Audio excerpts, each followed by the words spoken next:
భారత్ కు గ్యాస్ గండం పొంచి ఉందా? రాబోయే 5 ఏళ్లు గ్యాస్ కష్టాలు తప్పవా? ధరలు భారీగా పెరుగుతాయా? డ్యామేజ్ అయిన ఖతార్ ప్లాంట్లు తిరిగి వినియోగంలోకి తేవడానికి 5 ఏళ్ల సమయం పడుతుందా? ఇరాన్, ఇజ్రాయెల్, అమెరికా యుద్ధం రోజురోజుకు ముదురుతోంది. ఈ యుద్ధం ప్రపంచ ఇంధన మార్కెట్ను కుదిపేస్తోంది. ఇరాన్ జరిపిన తాజా క్షిపణి దాడులతో ప్రపంచంలోనే అతిపెద్ద ఎల్ఎన్జీ ఎగుమతిదారుల్లో ఒకటైన ఖతార్ భారీగా డ్యామేజ్ అయింది.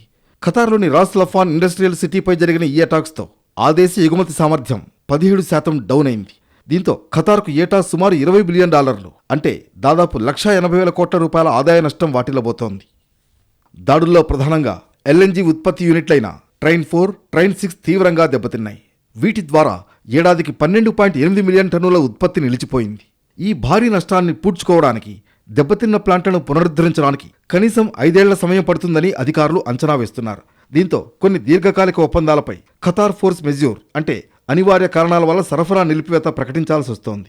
కేవలం గ్యాస్ మాత్రమే కాకుండా షెల్ కంపెనీ నిర్వహిస్తున్న పెరల్ జీటీఎల్ ప్లాంట్ కూడా దెబ్బతినడంతో ఇతర అనుబంధ ఉత్పత్తులైన కండెన్సేట్స్, ఎల్పీజీ, హీలియం ఉత్పత్తి కూడా భారీగా తగ్గనుంది. మనపై ఎఫెక్ట్ విషయానికొస్తే తన అవసరాలకు కావాల్సిన ఎల్ఎన్జీలో దాదాపు 40% పైగా ఖతార్ నుంచే దిగుమతి చేసుకుంటోంది భారత్. ఖతార్ గ్యాస్ సరఫరాలో అంతరాయం ఏర్పడితే భారతీయ ఇంధన కంపెనీలు స్పాట్ మార్కెట్లో అధిక ధరలకు గ్యాస్ కొనాల్సి వస్తుంది. ఇది దేశీయంగా గ్యాస్ ధరలు పెరగడానికి, తద్వారా విద్యుత్ ఉత్పత్తి, ఎరువుల తయారీ, రవాణా రంగాలపై అదనపు భారం పడడానికి దారితీస్తుంది. ముఖ్యంగా దీర్ఘకాలిక ఒప్పందాల కింద వచ్చే గ్యాస్ సరఫరా తగ్గితే భారత పారిశ్రామిక రంగంపై తీవ్ర ప్రభావం పడుతుందనేది నిపుణుల హెచ్చరిక. ప్రస్తుతం నెలకొన్న ఉద్రిక్తతలు తగ్గే వరకు ఉత్పత్తిని పూర్తి స్థాయిలో పునరుద్ధరించడం సాధ్యం కాదని ఖతార్ క్లారిటీ ఇచ్చింది. ఈ పరిణామం యూరప్, ఆసియాలోని ప్రధాన దిగుమతి దేశాలైన చైనా, దక్షిణ కొరియా, ఇటలీ వంటి దేశాలను కూడా కలవరపెడుతోంది.